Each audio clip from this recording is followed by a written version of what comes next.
Welcome to the Digitally Dreaming Up the Gridiron podcast. I'm your host, Asif Ali, and today, as you can see by the caption as well as the cover art of this episode, we are going to talk about the top 10 quarterbacks list that has been all the buzz from ESPN and ESPN Plus. So essentially, the list: number one, Aaron Rodgers; number two, Patrick Mahomes; number three, Josh Allen; number four, Tom Brady; number five, Joe Burrow; number six, Matt Stafford; and number seven, Justin Herbert; number eight, Russell Wilson; number nine, Deshaun Watson; and number 10, if I'm not mistaken, yes, Dak Prescott, Dakota, who my Niners beat in the playoffs. So let's go and start from the top. So I got to see Aaron Rodgers play. Obviously, you guys can see the wall behind me. Can't see that already. Take a good look. And I'll shout out to the original 81 right there, TO. Maybe see if I can.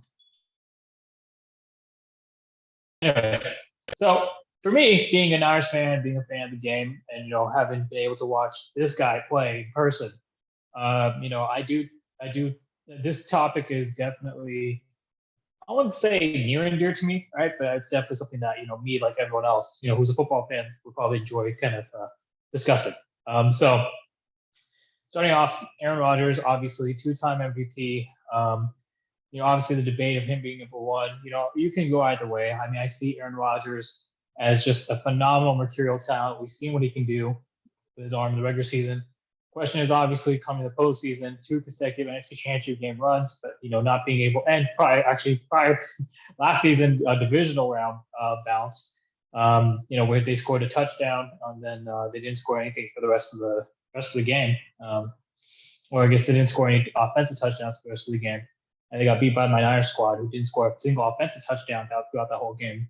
So these are types of critical talking points against A-Rod, right? So I think Aaron Rodgers is one of those guys who, when you look at it from the perspective of, whether you're a fan, whether you're just, someone who likes to analyze and talk about it, or anyone who's like, hypercritical about quarterbacks. And Aaron Rodgers has everything, a quarterback looks for talent-wise, right? And it's pretty much, between him and Patrick Mahomes, it's pretty much kind of toss-up. We'll see kind of how Aaron Rodgers does this year without Davante Adams. I feel like a lot of his success was predicated on Davante Adams. And I'm looking forward to seeing how Davante does in Las Vegas this year under Josh McDaniels and Derek Carr. I think Derek Carr is in a prime position to have a resurgence here under McDaniels with Davante now, outside of Waller. But yeah, I mean, Aaron Rodgers being number one, I have no problem with that. Patrick Mahomes number two, no problem with that either, obviously. Goes up being said. Josh Allen number three, love the kid. I'm glad he's getting some respect. Brady number four, and Burrow number five. This is where it kind of gets murky for me. Brady number four, Burrow number five, and Stafford number six. I would put Stafford above both Burrow and Tom Brady for the sole purpose and reason that Matt Stafford, has almost his entire receiving corps coming back. The same offensive line with the exception of Andrew Whitworth. The run game's intact. He didn't lose his best target in Rob Gronkowski. He didn't lose an AB. The Bengals obviously are primed to be an AFC powerhouse for the next few years to come. But, I mean, I still think Stafford should definitely, in my opinion, should be above Brady and Burrow for the sole purpose that he beat both of them in the playoffs. And, he obviously proved that, with his last season, statistically, 4,100 yards passing, 41 touchdowns, that he is a Pro Bowl talent. And the fact that he was not a Pro Bowl is a crime, because it gives people and critics talking points to say, Matt Stafford, had to blow the team, but why does he deserve to be a Pro Bowl? Obviously, he had guys like OBJ and Cooper Kupp, but Cooper Kupp, I mean, you remember, I got to see Cooper Kupp play before Stafford got there 5 years ago when they played the Seahawks down in the LA Coliseum before they moved to SoFi. And I mean, it's night and day. Cooper always had the talent, but I mean, the difference between Matt Stafford, the difference between Jared Goff, I mean, you can see it's night and day, So, and Stafford has always been the kind of victim of being on a bad team and, leading the line so many fourth quarter comebacks. He's very underrated in the sense that a lot of critics would say, oh, he's stat packer. He's just there to put stats, But from my perspective, I think Matt Stafford should be a top five quarterback on this list. I would put Brady over Burrow, and I would put Burrow number six. That's just my personal opinion. Another point of contention, with not really a point of contention, but Deshaun Watson and and Dak Prescott. I mean, Deshaun, barely played last year, if I'm not mistaken. I mean, and he is pretty much, now he's good, to come back. So Deshaun Watson coming back, and obviously Dak Prescott. I mean, we'll see how Deshaun does, coming into this new season. But I think Dak, you can make an argument based on the team, but and based on kind of how his performance was last year, that he should be in the top 10. But most people would argue he probably gets top 15 quarterback. I would say arguably, I mean, maybe Lamar Jackson, but I mean, actually, now that I think about it, I'm going to go back on my previous kind of take. I'm not going to rip into Dak. I'll leave him at 10. So, and Deshaun, I mean, just talent wise, I even got to see Deshaun Watson play a few years ago, the same year, 5 years ago, actually, in Houston, when the Browns, his now current team, came to town and played him his rookie year. And he was lighting it up with pinpoint passes to DeAndre Hopkins in the red zone every other play. So, I mean, I can't really say that, there's anyone who really is outplayed besides Matt Stafford. Obviously, Justin Herbert deserves to be in the top 10. Josh Allen deserves to be top 5, and I'm glad he's top 3, honestly. I really am. So that's pretty much kind of where I stand on the top 10 QBs list. Obviously the debate between the 1 and 2 and 3 and 4, that 1 and 2 and 3 can, you can go either way, in my opinion, for that. And I'm looking forward to seeing how Josh Allen does this season with Von Miller coming off the edge. I mean, it's not going to impact obviously Josh Allen's numbers per se, but obviously defensively, the Bills have been lacking that that kind of edge rush kind of presence off the edge. I think it's going to be, and Von Miller being a champion with 2 different teams, he's going to bring a lot to the table. Not saying that they're going to run the table in the AFC, but I mean, there's a lot to look forward to if you're a Bills fan. Obviously with the Chiefs, I mean, look, it's Pat Mahomes, he is who he is, right? I mean, the best quarterback of his draft, the best quarterback, the best new generation quarterback that we've seen in the past 5 years in the league thus far. But essentially, without Tyreek Hill, I'm curious to see how he'll operate. I'm sure he'll still do great, with Travis Kelce, with McCole Hardman, with those weapons he still has at KC, and with Andy Reid as an offensive genius guru. And obviously, another coach who's a friend of a former guest on the show, Eric Bieniemy, teammates with, Trey and Matt, guest of the show. He has all the tools there to have another successful season. Maybe even run the table and get back to the AFC championship. Maybe even get to the Super Bowl. Who knows? But I mean, I still think I'm curious to see how he does without Tyreek Hill. Just like how I'm curious to see how this guy does without Rob Gronkowski and without AD. But he's proven that he can do it with anyone. So I'm not as concerned. But I'm looking forward to see how Patrick Mahomes does without the weapons, without that key weapon, number 10. So it'll be good to see. Is there anything else preview-wise for any of the quarterbacks for the teams? I mean, we'll see how the Cowboys do. I mean, every year they have loaded roster. They're always the favorite. I don't know, if they, if the Cowboys can really make a push. I do think that they'll definitely, win a lot of games. They'll definitely win a lot of games. But I'm really interested to also see Russell Wilson. Shout out to Russell Wilson. Guest of the show, Ryan Harris. If anyone can see that way up there, who blocked this guy, who's starting on tackle in Super Bowl 50. Sam Michael, Mariah, if you listen to his brother. I'm looking forward to seeing, how Russell Wilson does in that new offense. I'm just looking forward to seeing how the Broncos do. I mean, that's an exciting team to watch. It's cool for me to kind of, now that segues to our next topic of the show. It's cool for me to see guys like Russell Wilson as well as Bobby Wagner, kind of get the respect they deserve and get traded to contending teams. And obviously now Bobby Wagner, now he's switching 54 to 45, on the Rams. I mean, it's going to be very interesting to see how he does in the mic.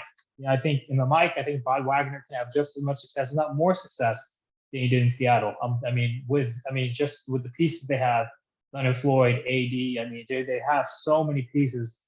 The Rams do, and I'm looking forward to seeing how they do. I mean, I really think the Rams are my favorite. If I have to pick a favorite right now, I'm going to go with the Rams. From the NFC, the Bucks being second, and then from the AFC, I'll probably just do a repeat or rematch. Between the Bills and the Chiefs.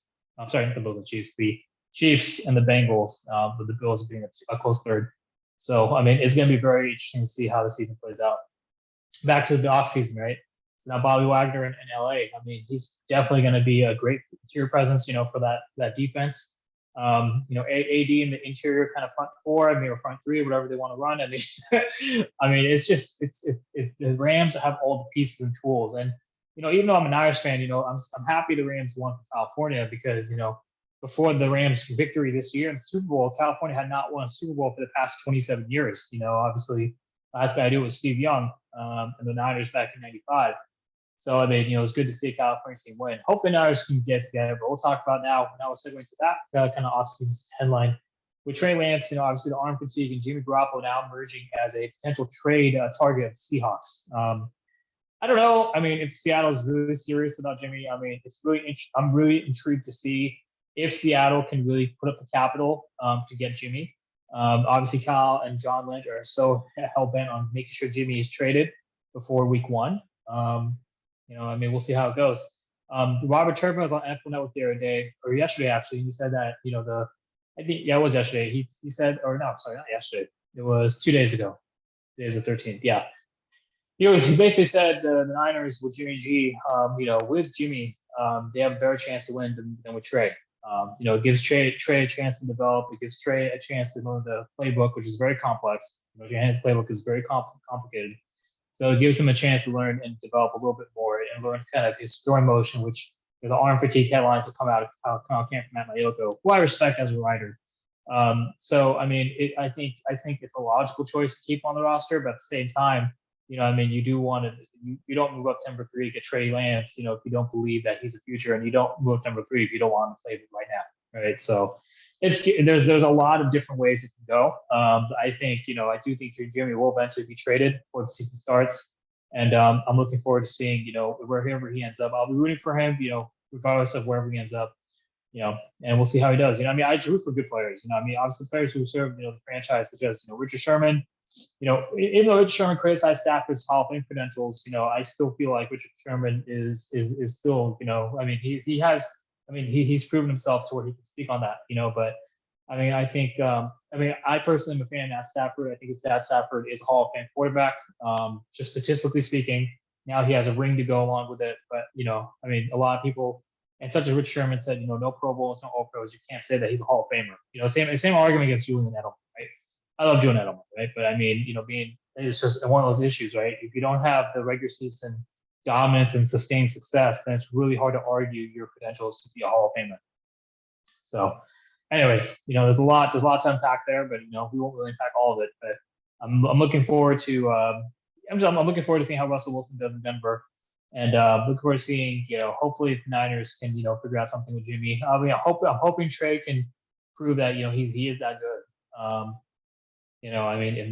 It's a little different than the Kaepernick situation where Kaepernick just came on as mercurial talent and just burst on the scene. Trey draws a lot of comparisons to Kaepernick based on his athletic profile, his player profile, the way he moves, makes plays with his legs. A lot of the quarterbacks on the top 10 list, who used to make plays with their legs, such as Aaron Rodgers, they realized he plays from the pocket. Obviously Tom Brady plays from the pocket. That's actually why I don't have Lamar Jackson in the top 10. And I'm okay with Jack staying there because, Lamar relies too heavily on making plays. He doesn't make enough plays from the pocket, in my opinion. So, I mean, Lamar Jackson, he may come back and prove everyone wrong, and obviously for me, lack of postseason success for Lamar is just kind of why I won't put him up there, in top 10 just yet, because Dak Prescott still has a win. Lamar doesn't. And so, anyways, track here. Another headline, N'Keal Harry going to Chicago. With the Bears, I think he might have a bounce back year. He was the first overall. I think he was the first round pick from the Patriots back in 2019. So N'Keal Harry going to Chicago. There's a lot to look forward to there. Let's see. Anyone else? Yeah, obviously we talked about Bobby Wagner. Devontae Adams in Los Angeles, talked about that already. Free agency is pretty crazy. It's pretty lit right now. Deshaun Watson going to Cleveland. Baker Mayfield obviously going to the Panthers. I'm not expecting Baker to compete. I'm not expecting Baker to outcompete Sam Darnold and win the starting job, but I am expecting Baker to compete his ass off. He may win the starting job. Who knows? But Darnold definitely is a better quarterback just from player profile. He's bigger, stronger, has a better arm. But Baker, he's a JUCO guy, and he was able to prove himself out of the walk-on at 2 different D1 schools. From JUCO to Texas Tech to Oklahoma under Lincoln Riley. Baker was able to beat out the 5-star guy and eventually become the first overall pick in the NFL draft 2018, same year Darnold drafted. So, there's a lot to look to see there. That's pretty much it for me. I think, I'm looking forward to, seeing how all this offseason drama plays out. I'm going to also start, doing some Super Bowl kind of do the next couple episodes on some kind of historic, type of Super Bowl teams, for players who I got to personally, either meet or watch, play, and my own experience and kind of my own opinion on those Super Bowl teams. So you guys can feel free to tune into that if that's something you're interested in. But yeah, I mean, this free agency is pretty crazy, right? The NFL obviously offseason has been pretty remarkable, to say the least, and yeah, looking forward to just getting the scene started. So, all right, everyone, thank you for tuning in this episode. Hope you enjoyed it, and God bless.